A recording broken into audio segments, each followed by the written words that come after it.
This is Tony Gray, the magic man of music in the ACT, but a lot of people around would know him. We're going to have a little bit of a talk on his history, where he started. Did you start in the radio station here, 2XX, originally, or how did you get into the music? Okay. Back in 1958, I was living in Geelong, and they had a hit parade that was on the TV. Now, keeping in mind, TVs only came in 1956.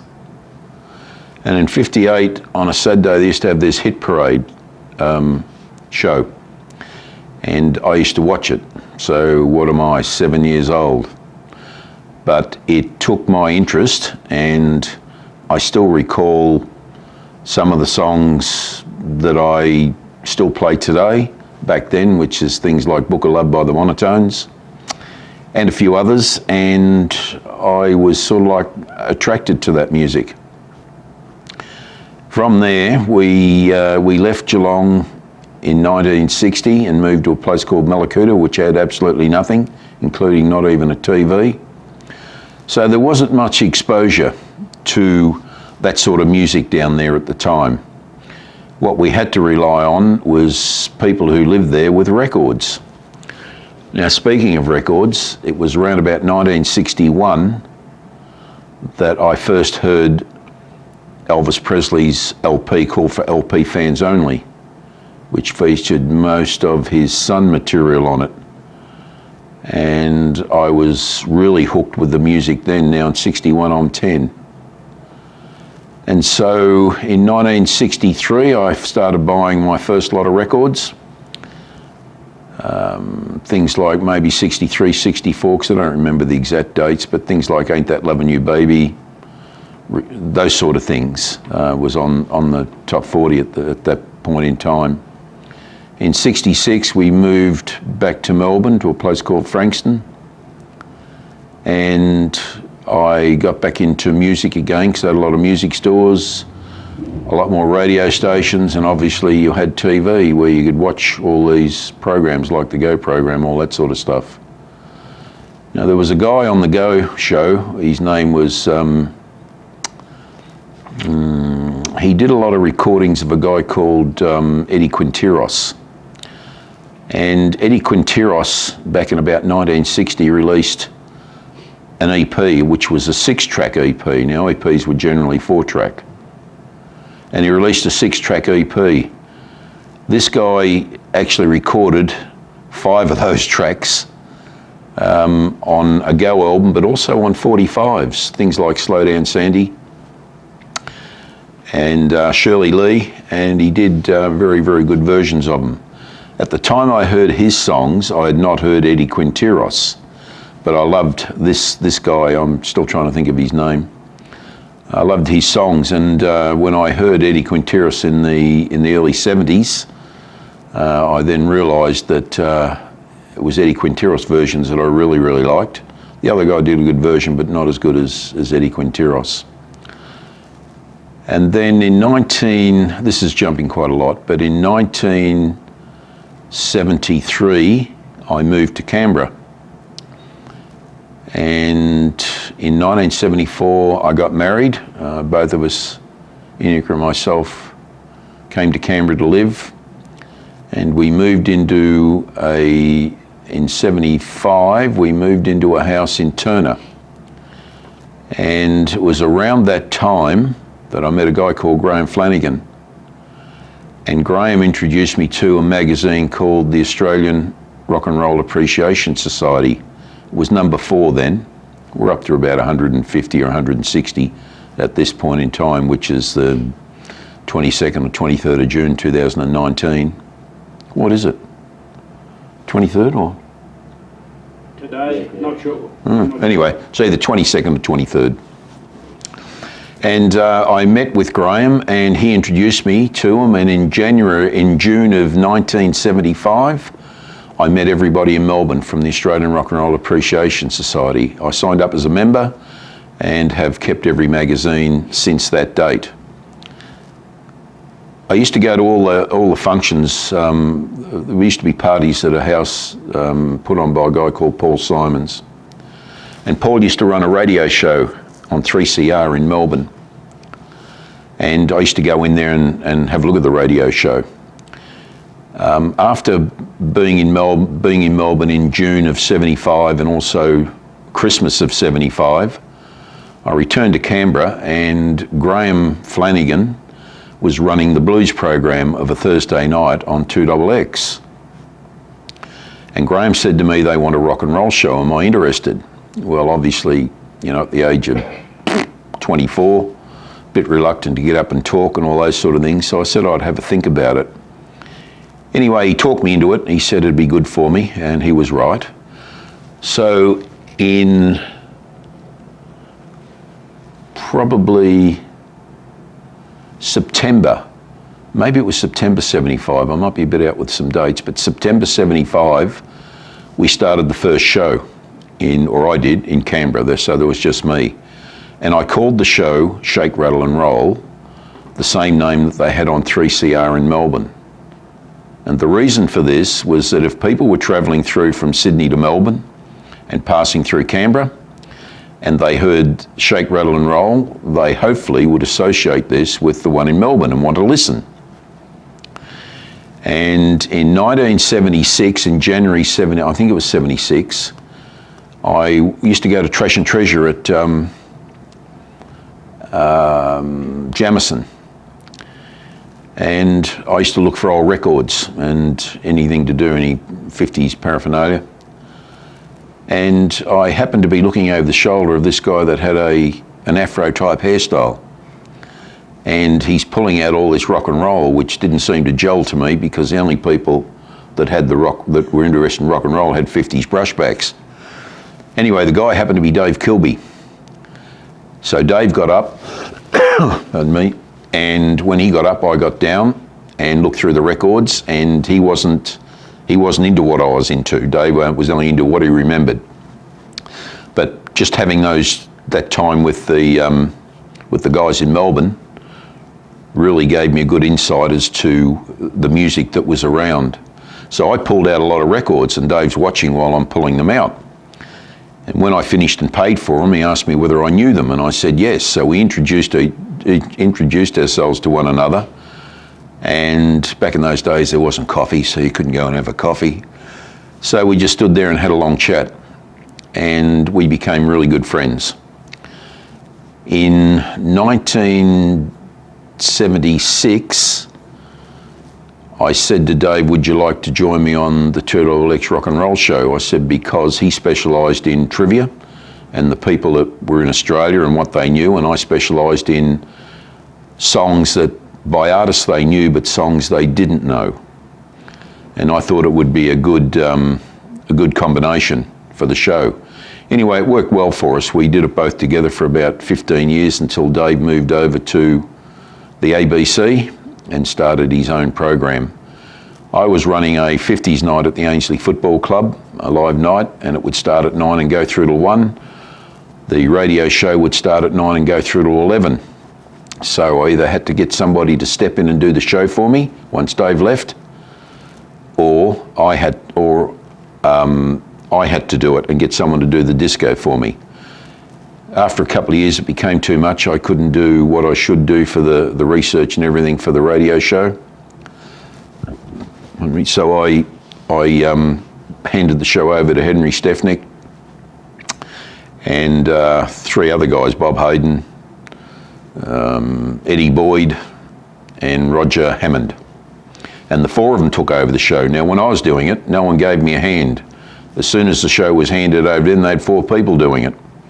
Because I could have done 1 a month, wouldn't have been a problem. So I stuck with the live 50s rock and roll shows, and they took over the radio show.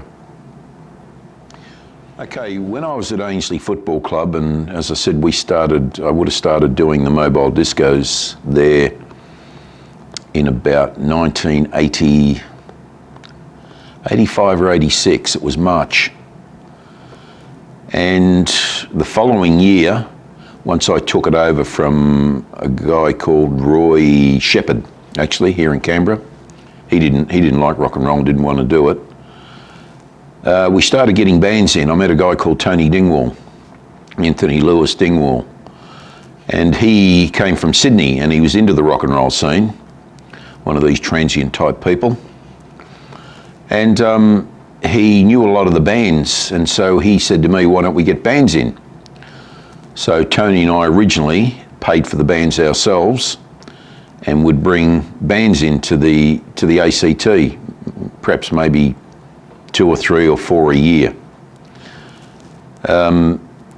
What happened was that Ainslie Football Club decided they didn't want to deal with just Tony Gray Disco, and they wanted a club, so we had to form a club. So the ACT Rock and Roll Club was formed to satisfy the requirements of the Ainslie Football Club. And so they were helping us pay for the bands, and then we'd charge for people to come in.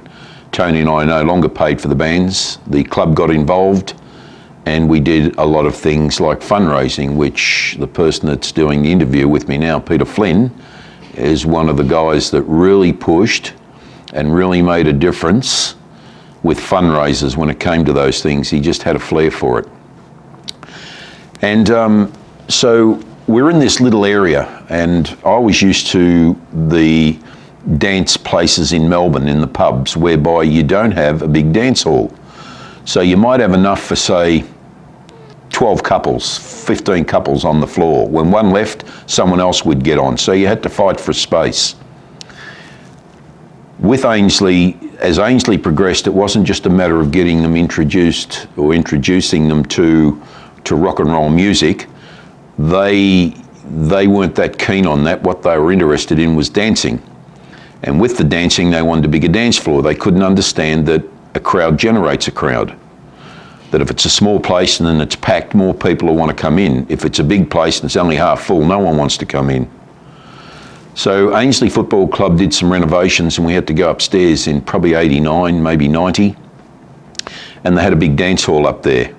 Well, that was the end of the beginning. It all stopped because we couldn't get the crowds up there. There was no atmosphere. And so by about 1992 or 3, somewhere around about that, the ACT Rock and Roll Club left Ainslie Football Club and went over to Turner and the Polish Club and quite a few others. But in the meantime, with the introduction of the ACT Rock and Roll Club, we got a lot of new members through the radio show and through playing at Ainslie. And like all clubs, there's some people that are unhappy. And there was a couple called Steve and Rosie. And Steve said to me one day at Ainslie Football Club, he said, we're not happy about this, this and this. And I made an off-the-cuff remark, well, if you don't like it, start your own club. So he did. And so the big crowd we had was now split. We went into 2. From there, they formed Tuggeranong Rock and Roll Club, and from there we went on to Queanbeyan Rock and Roll Club. Now, there wasn't enough people to really keep any of the clubs going because we'd split it too far with such a small rock and roll population. So the Queanbeyan Rock and Roll Club folded not long after. Tuggeranong folded not long after. ACT Rock and Roll Club folded about 4 or 5 years ago, so that was about 2014, 15. But the Southside Rock and Roll Club is still going strong, so it's the only club left in the ACT. Okay, to continue on from talking about music, which we are, I was collecting records, as I said, back in about 1963 when I bought my first, 63 or 64, my first lot of records, which I still have. And when I met all the guys in Melbourne in 75, that really opened my eyes up as to what was out there, both in American pressings and in Australian pressings.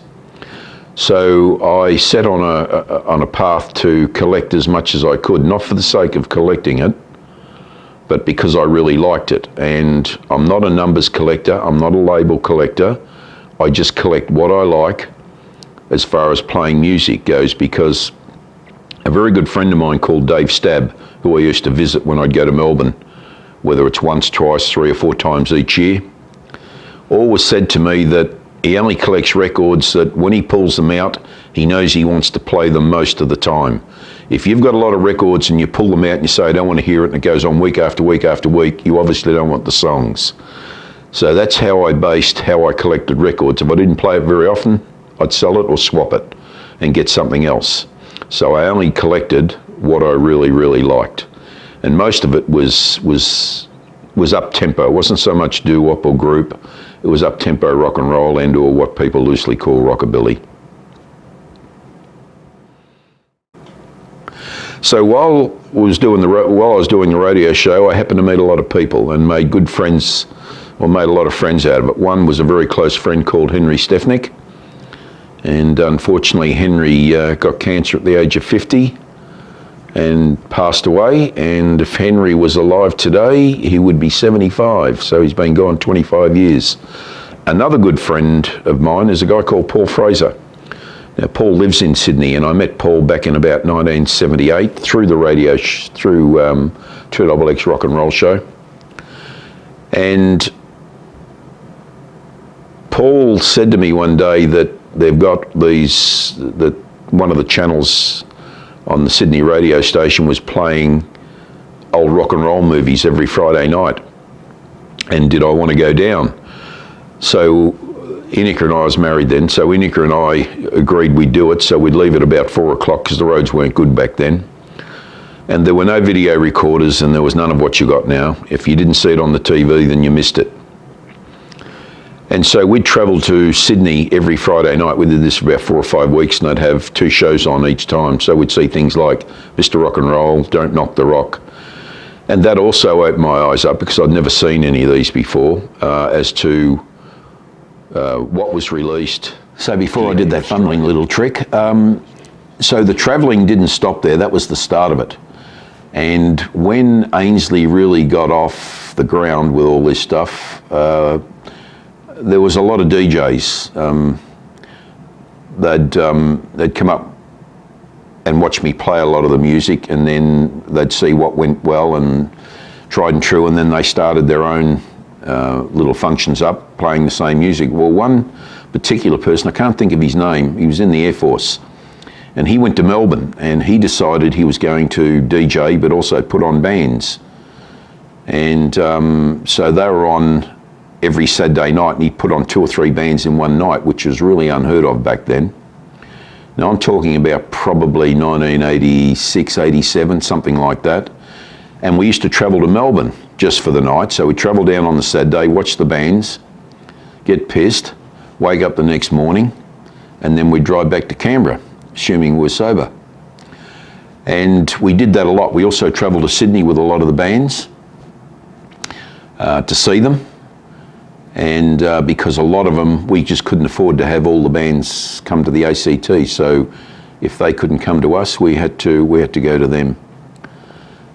And then from there, this is jumping quite a few years, but from there, they started a big rockabilly or rock and roll festival in England, Hemsby, it was called, and they'd have a whole weekend of all the music. Now, I couldn't afford to go to England, but it was always a nice thought because they had some fantastic artists back then. However, in early 1998, the people that were tied up with Hemsby, they had a breakup, and they moved to the US, and they started one up called Viva Las Vegas.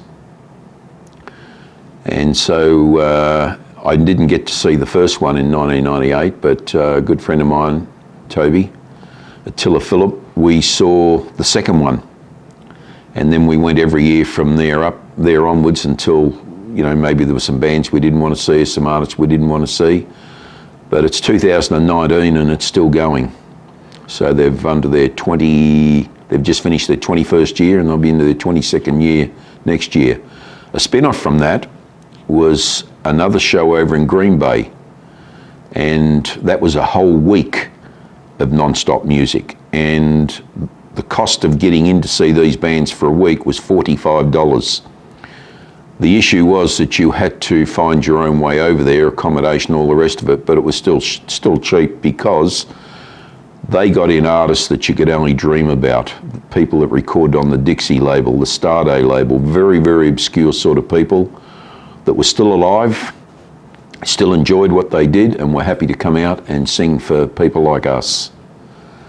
And they had 3 of those. They had one in 2002, 2005, and then 2007. And after that, they stopped. I believe the management, it just got too hard to manage all the bands, get everyone to show up on time, or in fact to show up at all, so they ceased. Thank you very much, Tony, for that. It's information long lost that we didn't get this interview with you. Pleasure.